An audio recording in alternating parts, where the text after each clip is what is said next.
પહેલી નજરનો પ્રેમ. મારા અને માનસી વચ્ચેના પ્રેમને કોઈપણ રીતે પ્રથમ નજરનો પ્રેમ તો ન જ કહી શકાય. મારી નાની બહેનની સાથે તે અભ્યાસ કરતી હતી. અમારા ઘરમાં ભણતરનો માહોલ રહેતો હતો. જ્યારે તેના ઘરમાં અવારનવાર થતી પાર્ટીઓનું વાતાવરણ રહેતું હતું. માનસીને ભણવા તરફ પ્રેમ હતો.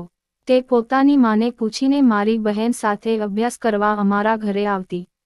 મારી પત્ની સીમાની મામાની દીકરી રૂપાના લગ્ન સિમલામાં છે. સીમા સિમલા ન જાય એવું બને ખરું? આવું વિચારી પણ શકાય નહીં. બસમાં બેઠેલો હું થોડો વિચારમાં ખોવાયેલો હતો. સિમલા જવાથી હું ખુશ હતો કે ઉદાસ હતો? જવા ઈચ્છું છું કે નથી ઈચ્છતો એ સમજી શકતો નહોતો. કેટલી વાર હું સિમલા ગયો છું, યાદ કરવાનો પ્રયાસ કરું છું ત્યારે ગણી પણ શકતો નથી. પરંતુ સીમાએ જ્યારે પૂછ્યું કે સ્કેન્ડલ પોઈન્ટ અને જાખુ પહાડી તો જરૂર જોયા જ હશે ત્યારે હું જવાબ ન આપી શક્યો. એવું નથી કે સીમાથી હું કશું છુપાવવાની કોશિશ કરું છું, પરંતુ મારા ભૂતકાળના પાગલપણથી તેનું મન દુભાવવા ઈચ્છતો નથી. વળી માનસી તો મારા ભૂતકાળનું પાનું છે, જે હવે પૂર્ણ થઈ ગયું છે. તે પ્રિય પુસ્તક છે જેને મેં બંધ કરીને ક્યાંય સાચવી રાખ્યું છે. જતીને પણ એકવાર પૂછ્યું હતું કે અરે યાર, આટલા બધા જોવાલાયક સ્થળો આપણા ભારતમાં છે અને દરેક સ્થળને એકવાર જોવા જઈએ તો આખું પૂરું થઈ જાય તેમ છે અને તું એક એવો છે જે બસ સિમલા જ દોડી જાય છે. જતીનને હું શો જવાબ આપું? એ સાચું તો કહેતો હતો. એવું તે કેવું ખેંચાણ સિમલામાં હતું જેની કોઈને જાણ નહોતી. માત્ર હું જાણતો હતો. હું પણ કેટલો વહેંચાયેલો છું. મન અને બુદ્ધિ વચ્ચે. બુદ્ધિના અનેક તર્ક છતાં માત્ર મનને વશ થઈને છેલ્લા 5 વર્ષમાં અનેકવાર હું સિમલા ગયો હતો. ગયે વખતે આવ્યો હતો ત્યારે તો મેં એ રાત આખી કલ્પનાની પાંખો પર વિતાવી હતી. ઘણી મુશ્કેલીથી હું જાતને સવારના 8 સુધી રોકી રાખી શક્યો હતો. તે પછી ચાનો એક કપ પીને બહાર નીકળી પડ્યો. ઠંડીના દિવસોની શરૂઆત હતી અને સવારે મોડે સુધી ધુમ્મસ જામેલું હતું. જાણે કે સિમલા આખું શ્વેત ચાદરમાં સૂતું હતું. દિવસનો તડકો જે આકરો અને બાળનારો લાગતો હતો તે આ સમયે ગરમ વસ્ત્રો પહેરવામ છતાં શરીરમાં ગરમાટો લાગતો નહોતો. ઢોળાવ ઉતરતાં જ હું માલ રોડની એકદમ ઠંડી ખામોશીમાંથી નીચે ઉતરી આવ્યો હતો. અહીં લોકોની અવજવર હતી. બસોની આવજાને કારણે હવામાન ઘણું ગરમ હતું. ઠંડીને પડકારતો હું ચાની દુકાને આવીને બેઠો હતો. ઘણા સમય પછી દુકાને આવ્યો હતો. ચાવાળાએ હસીને મારું સ્વાગત કર્યું. તેના હાસ્યમાં પરિચિતતા દેખાતી હતી. ગયા વખતે જ્યારે આવ્યો ત્યારે સવારે તેની દુકાન પર જવું અને કોઈની રાહ જોતો હોઉં એવું સ્મરણ તેના હાસ્યમાં મને જોવા મળ્યું. મને ઇંતજાર હતો મારી માનસીનો મારું માનવું સત્ય સાબિત થયું. 9 વાગવાને થોડી મિનિટોની વાર હતી ને માનસી તેના ઘરેથી સ્કૂલે જવા માટે નીકળી. તેના નીકળવાની સાથે જ હું તેની સાથે ચાલવા લાગ્યો હતો. માનસી અને અમારા ઘર વચ્ચે પારિવારિક મિત્રતા હતી. સૌના સમાચાર પૂછ્યા પછી જ્યારે તેને જાતે ઘરે આવવા માટેનું આમંત્રણ આપ્યું ત્યારે મને લાગ્યું કે હું જરા વધુ માનવાળો બની ગયો હતો. એ દિવસે માનસીને ઘરે જઈને મેં જે જોયું તેનાથી મને ઘણો આઘાત લાગ્યો હતો. જર્જરિત દિવાલો અને ખાલીખમ રસોડું, ફર્નિચરના નામે માત્ર 4 જૂની ખુરશીઓ તથા એક ટેબલ. ઘણી તંગીમાં તે જીવતી હતી. કેટલો ગર્વ હતો તેના પપ્પાને પોતાના વૈભવ પર, પોતાના હોદ્દા પર. આ અભિમાનના કારણે તેમણે પોતાની પુત્રીના લગ્ન મારી સાથે કરવા માટે ઘસીને ના કહી હતી. હું પૈસાપાત્ર હોત, સારા હોદ્દા પર હોત તો હું બીજી જ્ઞાતિનો છું એ વાત એટલી ખટકત નહીં. મારી શૈક્ષણિક યોગ્યતા પર આજે હું ઉચ્ચ સ્થાન પર હતો. આર્થિક રીતે સદ્ધર હતો પરંતુ માનસી. મારા અને માનસી વચ્ચેના પ્રેમને કોઈપણ રીતે પ્રથમ નજરનો પ્રેમ તો ન જ કહી શકાય. મારી નાની બહેનની સાથે તે અભ્યાસ કરતી હતી. અમારા ઘરમાં ભણતરનો માહોલ રહેતો હતો. જ્યારે તેના ઘરમાં અવારનવાર થતી પાર્ટીઓનું વાતાવરણ રહેતું હતું. માનસીને ભણવા તરફ પ્રેમ હતો. તે પોતાની માને પૂછીને મારી બહેન સાથે અભ્યાસ કરવા અમારા ઘરે આવતી. આ કારણે પારિવારિક મિત્રતા બંધાઈ ગઈ હતી. તેની માં અવારનવાર મારે ઘરે આવતી જતી હતી. તે ઘણી શરમ અને દયામાયા રાખનારી સ્ત્રી હતી. એવું લાગે જ નહીં કે તે આટલા મોટા શ્રીમંત ઘરની સ્ત્રી છે. મને એવું લાગવા લાગ્યું કે તેના જેવી જીવનસાથી મને ક્યારે મળશે. મારા બા બાપુજીને આ સંબંધ સામે કશો વિરોધ નહોતો. પોતાના દીકરાની યોગ્યતા પર તેમને સંપૂર્ણ વિશ્વાસ હતો. પરંતુ માનસીના અભિમાની પપ્પા આ સંબંધ માટે રાજી નહોતા. તે આ વાતની કલ્પના પણ કરી શકતા નહોતા કે તે પોતાની દીકરીના લગ્ન એક સામાન્ય પરિવારમાં કરે. તેઓ પોતાની દીકરીના લગ્ન એક શાનદાર ઘરમાં મોટી ધામધૂમ સાથે કરવા ઈચ્છતા હતા. વડીલો કહી ગયા છે કે ઘરથી વર નથી બનતો, વરથી ઘર બને છે. પણ માનસીના પપ્પા આ વાત સાથે સંમત નહોતા. તેમને મારી લાગણીની જાણ થતાં જ માનસી પર અમારા ઘરની અવજવર પર પૂર્ણ રીતે પ્રતિબંધ મૂકી દીધો. BA ના છેલ્લા વર્ષમાં તો તે હતી જ. પરીક્ષા આપ્યા પછી તરત તેના લગ્ન નક્કી થઈ ગયા. શહેરના એક જાણીતા વકીલના નાના પુત્ર સાથે તેની સગાઈ કરી દેવાઈ. વકીલ સાહેબની પાસે યશ, કીર્તિ, પૈસા અને પ્રભાવ હતો. તેમનો પુત્ર અમન ઘણા લાડકોડમાં ઉછરીને બગડી ગયો હતો, આળસુ હતો. ન તો તેણે તેનો અભ્યાસ પૂરો કર્યો હતો કે ન કોઈ કામમાં તેણે મન પરોવેલું હતું. તમામ બાજુથી નિરાશ થયેલા વકીલ પિતાએ સિમલામાં તેને ગરમ કપડાંનો એક મોટો સ્ટોર ખોલાવી આપ્યો હતો. સિમલાની પસંદગી એટલા માટે કરી હતી કે લોકો અને પરિચિતોથી તે દૂર રહે તો તેની નિષ્ફળતા તેમની ડાઘ વિનાની કીર્તિ પર કલંક ન લગાડી શકે. એક મેનેજરના ભરોસે દુકાન છોડી તે ઘરમાં પડ્યો રહેતો. મિત્રો સાથે પત્તા રમતો. વેચાયેલી વસ્તુના હિસાબે નવી વસ્તુઓ દુકાનમાં લાવવાની હોય છે, તેના તરફ ધ્યાન આપતો નહોતો. આમ ઘટતાં દુકાન લગભગ શૂન્ય પર આવી ગઈ ત્યારે પૂછતાં એવું જણાવાયું કે સિમલામાં તેને ગરમ કપડાંનો સ્ટોર છે. જોનારો ત્યાં જઈને ગરમ કપડાંથી ભરેલી દુકાન જોઈ આવ્યો અને મનને ઠંડક કરી આવ્યો. માનસીના પપ્પા તો આટલા મોટા વકીલ સાથે સંબંધ બાંધીને ફૂલ્યા સમાતા નહોતા. અને અમારે ત્યાં લગ્નનું આમંત્રણ લઈને તે પોતે આવ્યા હતા. એ સમારંભમાં મેં મારી સ્વસ્થતા જાળવી રાખી હતી. આગામી પરીક્ષાની તૈયારીમાં હું ડૂબી ગયો. નિરાશાને મનમાં પૂર્ણ રીતે પીને પચાવી ગયો. કોઈને કશું કહ્યું નહીં. પછી કાનમાં સમાચાર સાંભળવા લાગ્યા કે માનસીની આર્થિક સ્થિતિ સારી નથી. અમનના પપ્પાએ પણ હથિયાર હેઠાં મૂકી દીધા હતા. માનસીની મમ્મી ઘણી દુઃખી હતી. લાડકોડમાં ઉછરેલી તેની દીકરીને બધાં કામ હાથે કરવા પડતા હતા. ખાવા પીવા સુધાની ખેંચ રહેતી. જ્યારે પણ ઘરમાંથી કોઈ જતું ત્યારે ઘણી બધી ચીજ વસ્તુ લઈને જતું. વાર તહેવારના નામે ઘણા બધાં કપડાં મોકલાવતા.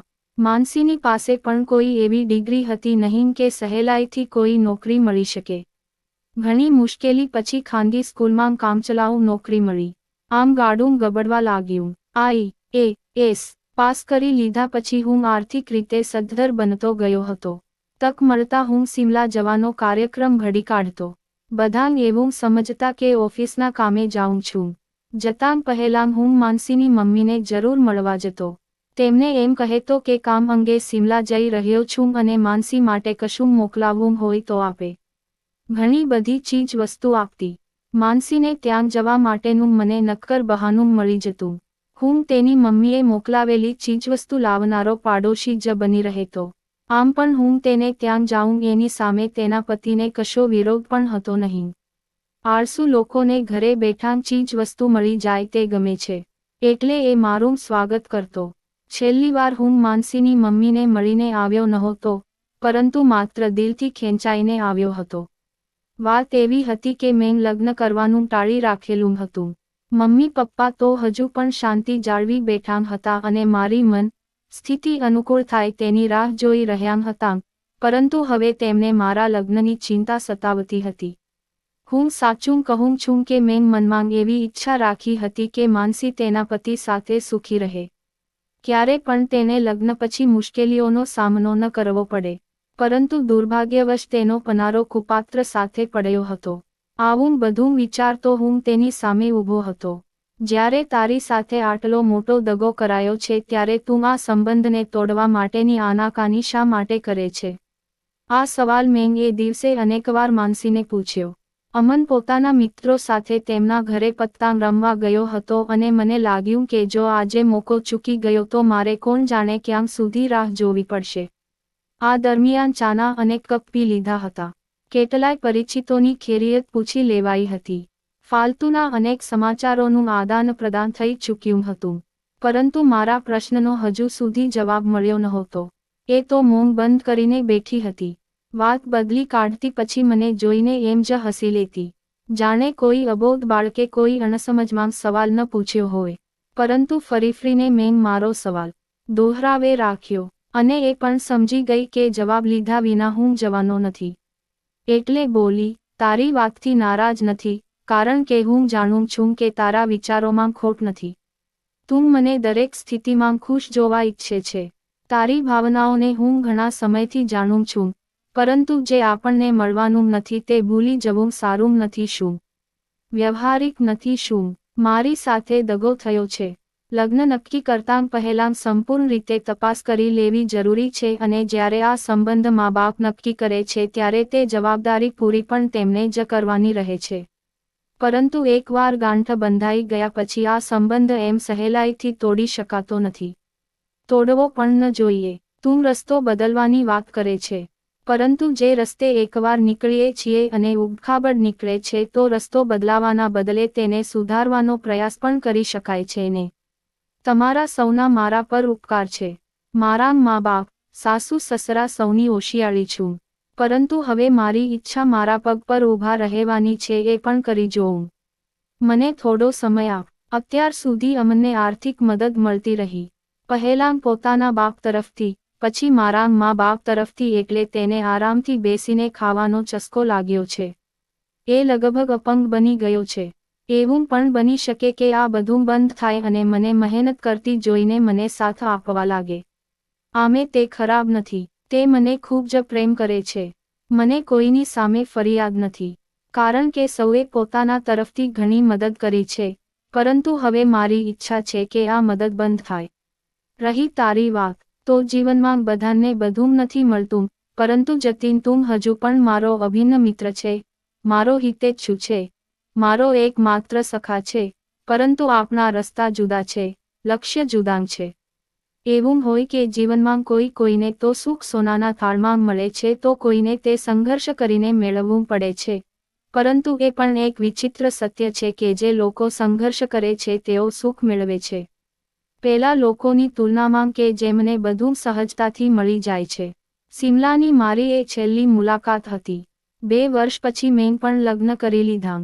સીમાએ પોતાના સ્નેહભર્યા વ્યવહારના કારણે ઝડપથી ઘરમાં માનભર્યું સ્થાન મેળવી લીધું.